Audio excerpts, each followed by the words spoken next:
Nuestro primer invitado de este último martes de la temporada se llama Carlos Javier Taranilla. Es licenciado en Geografía e Historia y su especialidad protagoniza el libro que hoy nos presenta, Breve Historia del Arte. Hola Carlos Javier, buenos días. Hola, buenos días. Breve Historia del Arte, 400 páginas, con el prólogo de Juan Eslava Galán. Juan Eslava Galán dice cosas muy importantes de este libro. Bueno, Juan Eslava Galán es muy gentil y le agradezco mucho el detalle que tuvo al aceptar hacer el prólogo y todo lo que dice en él. Hablamos de un libro que recorre ¿cuántos años de la historia? Bueno, como su título indica, la historia del arte, pues se puede calcular que comienza en el Paleolítico Superior, los primeros restos que se pueden considerar de tipo artístico, unos 40.000 años, y llega pues hasta el arte contemporáneo, hasta el momento actual. Entonces, una panorámica de toda la historia del arte, unos 40.000 años de edad. ¿Y tú no querías hacer digamos, un libro de arte al uso? De alguna manera, no sé, consideras que esos libros ya están hechos, ¿no? Los catálogos de arte donde uno puede ver información precisa, fotografías. ¿Tú querías hacer algo a caballo entre el ensayo, la crítica? Sí, buscábamos pues que atraer al lector de esa manera, que no fuera, además de la información rigurosa, cuando planificaba el libro con la editorial, comentábamos que sí, que atraer al lector de las dos maneras, aparte de la información, pues también de alguna otra manera que pudiera ser didáctica o pedagógica, por ejemplo, incluyendo aportaciones que otros manuales al uso no tienen, como el número de oro, o la influencia que haya podido tener a lo largo de la historia en los artistas, el momento histórico, el presente de ellos, con las connotaciones sociales, literarias, mitológicas, tuvo mucha influencia, religiosas, y pensamos pues que el lector, al tiempo que va aprendiendo los contenidos del libro, sea también una forma amena de navegar por la historia del arte. Y por ejemplo, a mí me ha llamado la atención que incluyas un capítulo dedicado al arte precolombino, dedicas un capítulo a China, a Japón. No suelen estar muy representados, ¿no?, en los libros de arte. Claro, es que en general los europeos somos muy eurocéntricos, por así decirlo, y entonces consideramos que únicamente esta parte del mundo es la que consta, y sin embargo, pues hay otros lugares como Extremo Oriente, donde está el arte hindú, el arte chino, el arte japonés, el coreano, que han tenido también mucho protagonismo en la historia. Y asimismo, pues el arte precolombino tiene también poca presencia en los manuales, pero claro, consideramos que para hacer una panorámica general debían de aparecer todas esas culturas, y así las hemos reflejando en el libro de forma resumida, pero en lo fundamental, de manera que el lector que se adentre en este libro va a ir conociendo una panorámica global del arte universal, atendiendo a todas las culturas que crearon monumentos artísticos.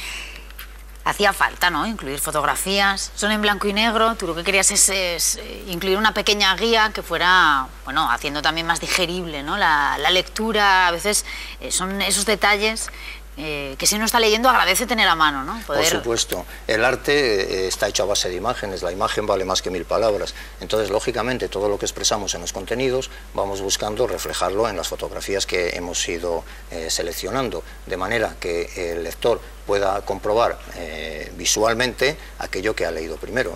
Desde luego, si el valor de la imagen ha sido siempre fabuloso, el arte, el valor que tiene es que ha ido reflejando todos los momentos del pasado precisamente a través de las creaciones. Vamos a ver algunos ejemplos, algunas de las cosas que cuentas en el libro. Vamos a replicar tu modelo, ¿vale? Nosotros ponemos las fotografías y tú nos vas contando algunas de las cosas que relatas en el libro. Por ejemplo, tirando hacia la tierra, tenía que aparecer la Catedral de León en tu libro. Aparece la Catedral de León, pero no solo porque sea la Catedral de la Tierra. Hay que pensar que en el gótico pleno, el gótico clásico del siglo XIII de influencia francesa, Burgos, Toledo y León son las catedrales principales. Y desde luego la Catedral de León pues tiene la virtud de ser de la que mejor conserva de las características de su época, a pesar de las reconstrucciones que todas han tenido. Por ejemplo, la Catedral de León recientemente se cumplió el aniversario, el 30 de la noche del 29 de mayo de 1966 sufrió un incendio. En el siglo XIX estuvo a punto, la tuvieron que reconstruir porque había estado a punto de derrumbarse por el capricho de algunos arquitectos barrocos que habían querido incluir una cúpula, que el edificio gótico no estaba para ello, pero así todo se conserva con gran fidelidad, y ese reflejo propio de la época. Acercándose a la catedral, acercándose al pórtico, veremos la Virgen Blanca, María, la abogada nuestra, Porta Coeli, Puerta del Cielo, la gran dama, la mujer ideal por influencia del amor cortés, que es la más representada en aquel tiempo, nos invita a entrar al interior. Las catedrales no están hechas para verse por fuera, como creemos hoy día. Los constructores del gótico la consideraban el exterior, el cofre o la carcasa que diríamos hoy, que contiene la joya. La joya es el interior, el retablo, donde se recrea en el altar la Jerusalén celestial. Y una catedral por dentro es el reflejo del firmamento.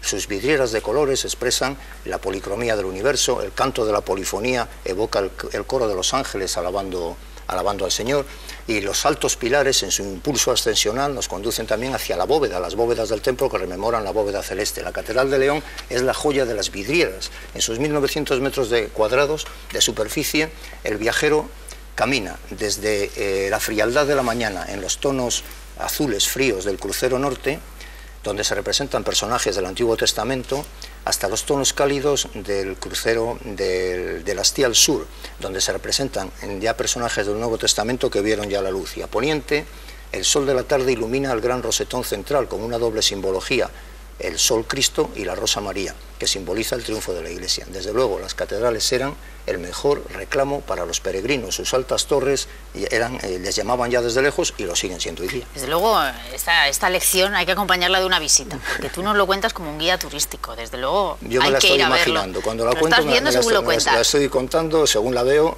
como los espectadores. Vamos más lejos, vamos al Partenón. También es una de las joyas que no podían dejar de aparecer en el libro. El Partenón, que ha sido desventurado, porque incluso en un tiempo fue polvorín y los turcos lo llegaron a volar, pero aún así continúa conservando su fachada. La fachada responde al rectángulo de oro. Es una novedad que analizamos en este libro, en pocos otros se han detenido a comentarlo. Son aquellos rectángulos agradables a la vista, como decía Santo Tomás de Aquino, quae visa placet, que placen a la vista, que tienen la armonía, y proceden de un teorema euclidiano. Es el libro más leído del mundo, ni la Biblia, ni las obras de Lenin, los elementos de geometría de Euclides, porque todos los que en el mundo, todos los que hemos ido a la escuela alguna vez hemos tenido que leer la geometría, pues dice que un rectángulo es proporcional cuando responde al principio del todo es a la parte como la parte al resto. Quiere decir, además lo llevamos todos en el bolsillo, que son las tarjetas de crédito. Y el DNI, y el DNI, para que un rectángulo sea áureo, su lado menor multiplicado por la razón divina, que es 1,618, que procede de ese teorema de Euclides que decíamos, se deduce por una ecuación de segundo grado, su lado mayor es el resultado de eso. Y entonces el Partenón, el alzado del Partenón, responde a esas proporciones, las del triángulo áureo, que ha sido muy utilizado también a lo largo de la historia del arte. Por ejemplo, la Última Cena de Leonardo da Vinci también responde a esa proporción, la Villa Saboya de Le Corbusier y otros que citamos en el libro. Bueno, vamos a joyas más conocidas. La Gioconda. La Gioconda siempre está de actualidad.